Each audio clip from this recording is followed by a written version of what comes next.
Hello everyone and welcome to the online lecture series by Shet Vidya Mandir English High School and Junior College of Science and Commerce. Myself Jayesh Rajgor, and today we are going to study 12th Standard Economics chapter number 3b, Elasticity of Demand. And today's topic of discussion is factors influencing elasticity of demand. My dear students, the term elasticity indicates responsiveness of one variable to a change in the other variable. Elasticity of demand refers to the degree of responsiveness of quantity demanded to a change in its price or any other factor.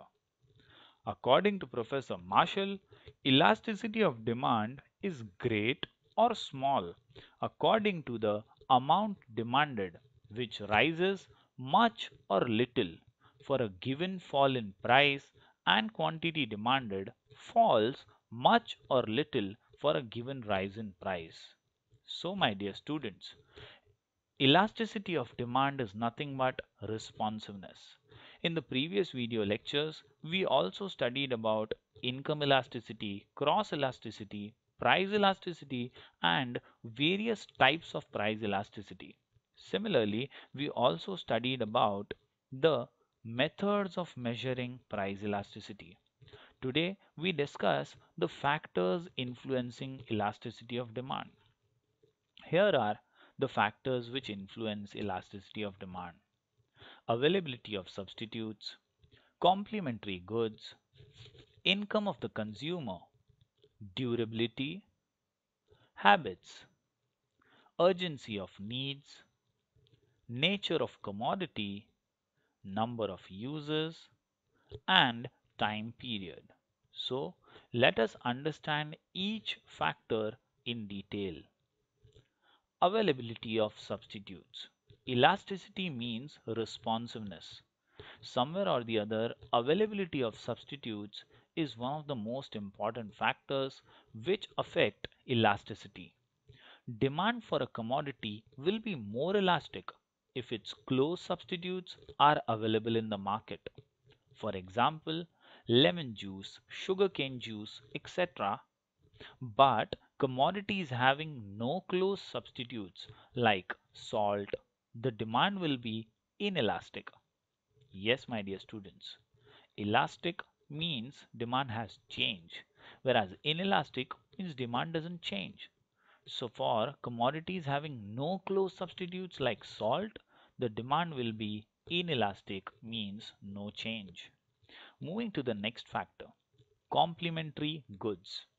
The demand for a commodity which is used in conjunction with other commodities to satisfy a single want is relatively inelastic.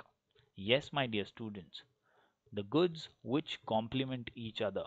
For example, a fall in price of mobile handsets may lead to rise in demand for SIM cards because the one who buys a mobile phone is definitely going to use a SIM card in it. So, the product which are complementary to each other definitely have relatively inelastic demand.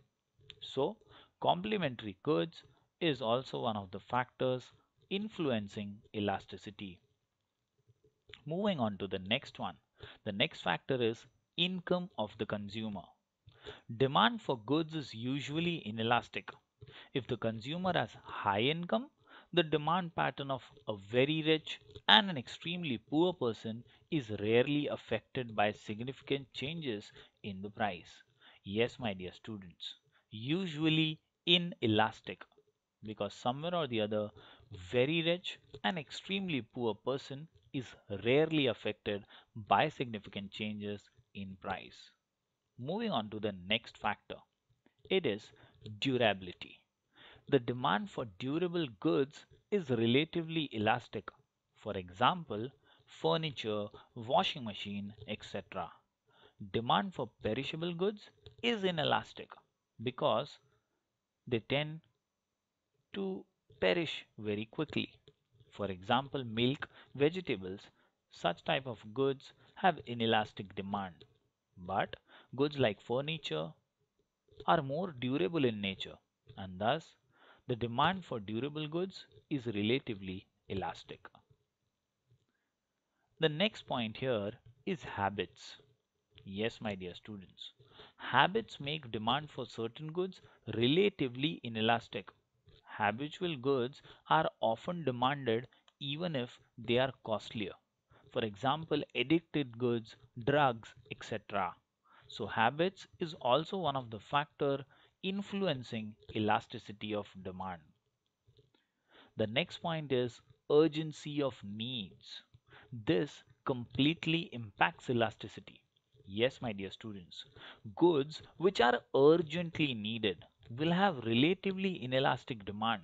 For example, medicines, luxury goods which are less urgent have relatively elastic demand.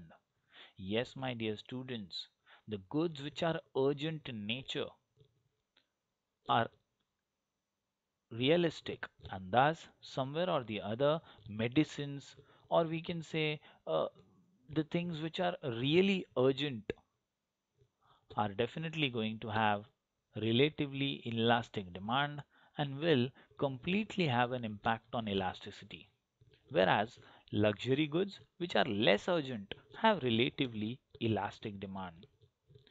Moving on to the next factor, nature of commodity.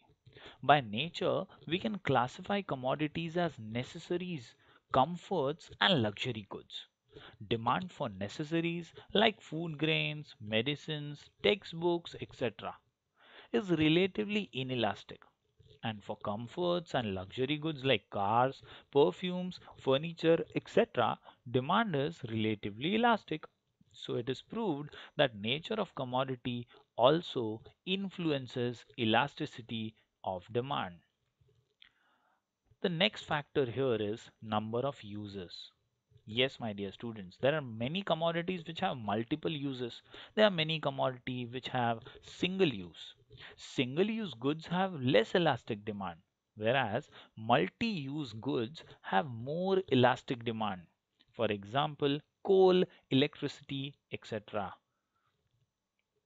Moving on to the last one. The last factor which influences demand here is time period. Elasticity of demand is always related to period of time. It varies with length of time period. Generally speaking, longer the duration of period, greater will be the elasticity of demand and vice versa. This is because a consumer can change the consumption habits in the long run in favor of cheaper substitutes of the commodities, and thus time period also influences elasticity of demand. So here today we studied all the 9 factors which influence demand, or we can say elasticity of demand: availability of substitutes, complementary goods, income of the consumer, durability, habits, urgency of needs, nature of commodity, number of users, and time period. We'll meet soon in the next video lecture. Till then, stay safe, stay connected. Thank you very much.